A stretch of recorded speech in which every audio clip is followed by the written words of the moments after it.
আল্লাহ ব্যতীত অন্য কাউকে সিজদা করা চলবে কি চলবে না, এই সাবজেক্টের উপরে আজ আমরা আলোচনা করব। এই সাবজেক্টের উপরে, এই বিষয়ের উপরে দুনিয়ার কোনো মানুষের মতবিরোধ নেই। যে ব্যক্তি পড়েছে লা ইলাহা ইল্লাল্লাহ মুহাম্মাদুর রাসূলুল্লাহ সাল্লাল্লাহু আলাইহি ওয়াসাল্লাম, সে একমত যে আল্লাহ তাবারক ওয়া তাআলা ছাড়া দুনিয়াতে আর কাউকে সিজদা করা চলবে না। কিন্তু বর্তমানে আমরা এক এমন সিচুয়েশনে, এমন সময়ে বসবাস করছি যে আজ কিছু মানুষের জন্য আহলে সুন্নাত ওয়াল জামাত সম্পূর্ণ গোষ্ঠী বদনামি হয়ে যাচ্ছে। তো আমাদের দাবি, আমাদের কথা হলো এই, এবং আহলে সুন্নাত ওয়াল জামাতের বৈশিষ্ট্য এটা যে আমরা কোনো সময়ের জন্য সত্য প্রকাশ করতে, অসত্যের বিরুদ্ধে শক্ত হয়ে দাঁড়াতে দ্বিধা বোধ করি না। যে কোনো সিচুয়েশন, যে কোনো পজিশন, যে কোনো অবস্থা হোক না কেন, আহলে সুন্নাত ওয়াল জামাত বা আমরা কোনো সময় এ কথা দেখি না, এ কথা শুনি না, এদিকে খেয়াল করি না যে তিনি কে বা কথা আমার কার পক্ষে রইল বা কার বিপক্ষে হলো বা কোন অবস্থা, কোন সিচুয়েশন, এ কথা নয়। যখন যেখানে যে অবস্থাতেই হোক না কেন, কোরআন সুন্নাহ, আল্লাহ তাবারক ওয়া তাআলার নির্দেশ, রাসূলের আদেশ, কোরআন এবং হাদিস বিরোধী কোনো কাজ হলে আহলে সুন্নাত ওয়াল জামাত সব সময়ের জন্য অগ্রসর হন। বর্তমান সময়ে আমাদের সমাজে এমন সিচুয়েশন হওয়ার পিছনে কারণ হলো এই, জাহেল মানুষ পীর দাবি করে সমাজের নেতৃত্বে বসা এবং ববশিক বক্তাগণ সঠিক বার্তা লোকের কাছে পৌঁছে না দেওয়া। বর্তমান সময়ে আমাদের যে যত বড় জাহেল সেই ব্যক্তি তত বড় পীর দাবি করে রয়েছে সমাজে।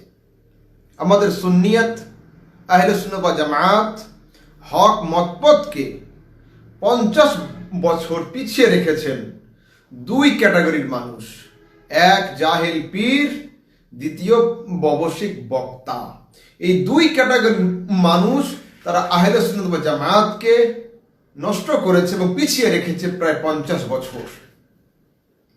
হযরতে বড় পীর, পিরানে পীর দস্তগীর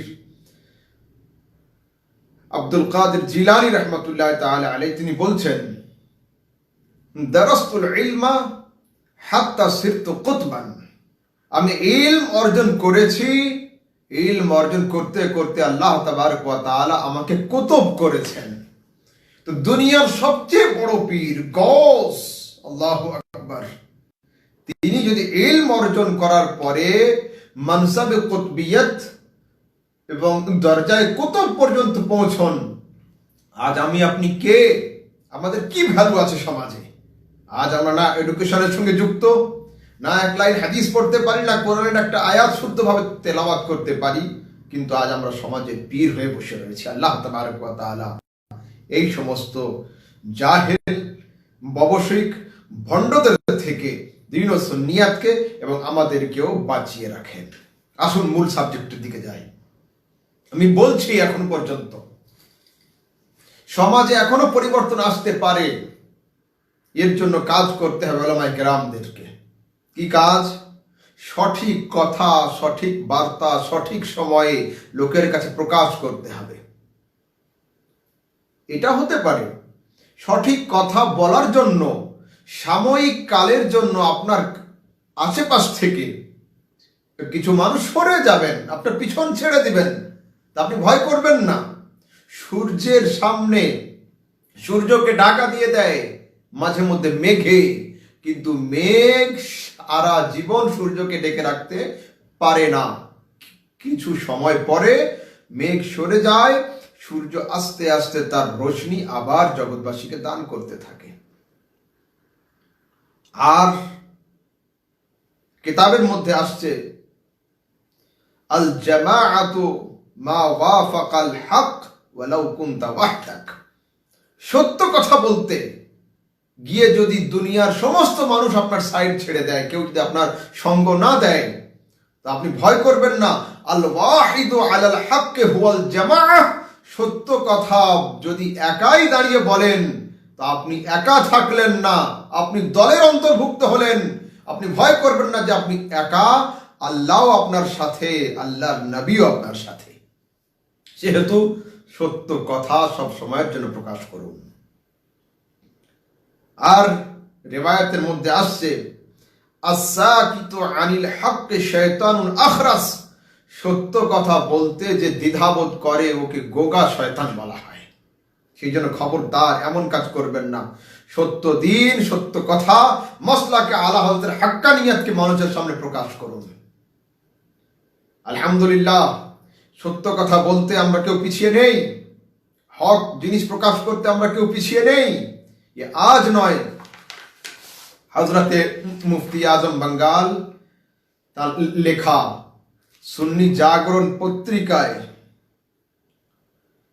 তিনি একখানে হেডলাইন লিখেছেন, আলা হযরতের অ্যাকাউন্টে জমা। তার অর্থ কি? দোষ আপনি করছেন, ভুল কাজ আপনার দ্বারাই হচ্ছে, কিন্তু সমস্ত মানুষ দোষী করছেন 14 শতাব্দীর মুজাদ্দিদ আলা হযরত ইমাম আহলে সুন্নাত নওয়ারাল্লাহু মারকাদাকে, যে এরা সব বেরেলিপন্থী, এরা সব মসলাকে আলা হযরতের মানুষ। হযরত মুফতি আজম বাঙ্গাল লিখছেন, এইবার সমস্ত বাতিল ফিরকার নজরে যাহারা পীর মানিয়া থাকে তাহারা হইল বেরেলভী জামায়াতের, যাহারা মাজার মানিয়া থাকে তাহারা হলো বেরেলভী জামায়াতের, যাহারা মহরম করিয়া থাকে তাহারা বেরেলভী জামায়াতের, যাহারা আপন পীরকে সেজদা করে তারা বেরেলভী জামায়াতের, যারা কাওয়ালি করে তারা বেরেলভী জামায়াতের, যারা উরুসের নামে পুরুষ মহিলাকে একসঙ্গে নিয়ে মাতামাতি করে তারা বেরেলভী জামায়াতের। আস্তাগফিরুল্লাহ আযীম। এই সমস্ত কাজের সাথে ইমাম আহলে সুন্নাত ওয়াল মাসলাকে আলা হযরতের কোনো সম্পর্ক নেই। সেই জন্য আমি আজ বলতে চাই, বদমাস গরুর থেকে শূন্য গোয়াল ভালো। এই সমস্ত অসভ্য এবং যাদের কাছে শরীয়তের জ্ঞান নেই, এই সমস্ত সুন্নিদের থেকে অল্প সংখ্যায় মানুষ যদি আহলে সুন্নাতের মতপথের উপর দাঁড়িয়ে থাকে, সেটাই আমার জন্য হবে মঙ্গল, সবার জন্য মঙ্গল। আজ সারা দুনিয়াতে ইমাম আহমদ রাজা আলা হযরত রহমাতুল্লাহ আলাইহির উপরে বদনাম করা হয় যে ইমাম আহমদ রাজা খান কবরকে তোয়াফ করা এবং মাজারে সেজদা করাকে তিনি জায়েজ বলে গিয়েছেন। আস্তাগফিরুল্লাহ আযীম, লা হাওলা ওয়ালা কুওয়াতা ইল্লা বিল্লাহ। আমি তো আপনাদেরকে ভূমিকাতেই বললাম, যে বলেছে লা ইলাহা ইল্লাল্লাহ মুহাম্মাদুর রাসূলুল্লাহ, সে ব্যক্তি আল্লাহ ছাড়া অন্য কাউকে আর সেজদা করতে পারে না। এইবার শুনুন, ইমাম আহমদ রাজা রাদিয়াল্লাহু তাআলা আনহু কে, তার মাসলাক কি। আমার হাতে দেখছেন আল আতায়া আন-নববিয়্যা ফি আল ফাতাওয়া আর-রাদবিয়্যা। ইমাম আহমদ রাজা খান রাহমাতুল্লাহ আলাইহির একখানা ফতোয়ার কিতাব 30 খণ্ডে সমাপ্ত। তো 14 শতাব্দীর মুজাদ্দিদ আলা হযরত সেজদা সম্পর্কে জুবদাতুজ জাকিয়া ফি হুরমাতে সুজুদি তাহিয়া নামক কিতাব লিখেছেন। এই কিতাবখানা ফতোয়া রিজভিয়ার 22তম খণ্ডের মধ্যে এইখানে ইমাম আহলে সুন্নাত 40 খানা হাদিস এবং 150 খানা 150 নুসুসে ফিকহিয়া দিয়ে তিনি প্রমাণ করিয়েছেন যে আল্লাহ ব্যতীত কারোর জন্য সেজদা করা চলবে না। এবার আমি আসল মসলা আপনাদের সম্মুখে বলি। সিজদা, সিজদা দুই রকমের, এক তাআব্বুদান, এক তাহিয়াতান।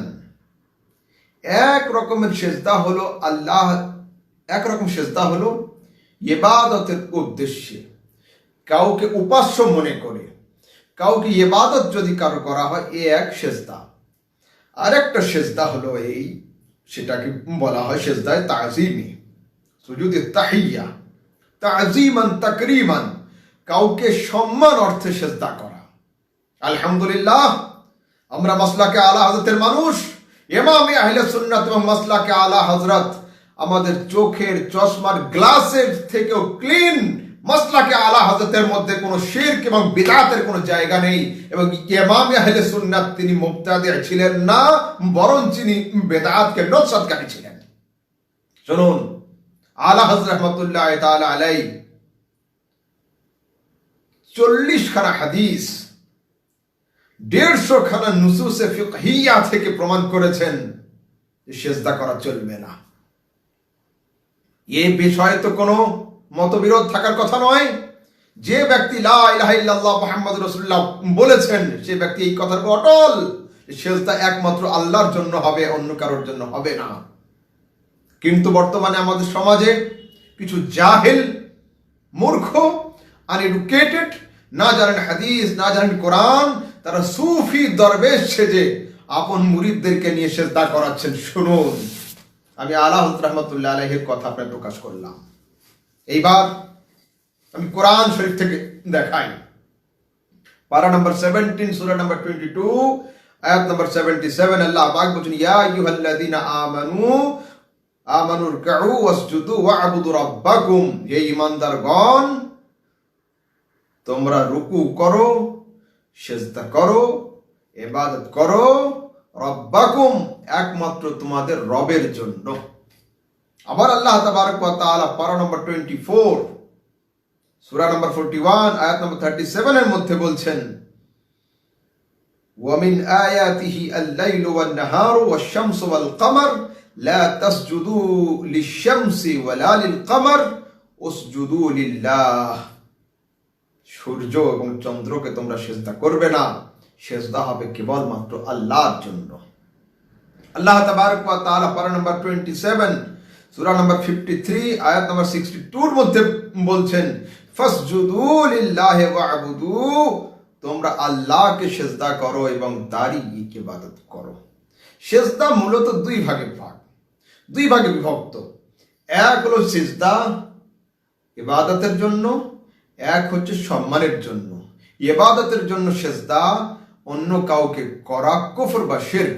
যদি কোনো মানুষ আল্লাহ ছাড়া অন্য কাউকে উপাস্য হিসাবে, মাবুদ হিসাবে সিজদা করে, সে ব্যক্তি নিঃসন্দেহে কাফের হবে, সে ব্যক্তি মুশরিক হবে। কিন্তু যদি কোনো ব্যক্তি কাউকে সম্মানের উদ্দেশ্যে সিজদা করে থাকে, এটা কুফর হবে না, কিন্তু অবশ্যই এটা হারাম, এবং সে ব্যক্তি ফাসিক হবে এবং গুনাহ কবিরা হলো, এমন ব্যক্তির হাতে বায়াত হওয়া হারাম হবে। এইবার আসুন আমি আপনাদেরকে 2-4 হাদিস শোনাই। ये हदीस हजरत अनस থেকে বর্ণিত। হযরত আনাস রাদিয়াল্লাহু তাআলা আনহু বলছেন, রাসূল সাল্লাল্লাহু আলাইহি ওয়াসাল্লাম আনসারী মানুষদের বা আনসারী জামাতের একটা বাগানে গিয়েছেন এবং কিছু লোক নবী সাল্লাল্লাহু আলাইহি ওয়াসাল্লামের কাছে শিকায়ত করেছেন, ইয়া রাসূলুল্লাহ, আমাদের একটা উট আছে, এই উট কথা শুনছে না, এই উট পাগল হয়ে গিয়েছে, যে যায় তার উপরে হামলা করে। রাসূল সাল্লাল্লাহু আলাইহি ওয়াসাল্লাম এই কথা শুনে সাহাবায়ে কেরামদেরকে বলছেন, কুমু, তোমরা এখানে থামো।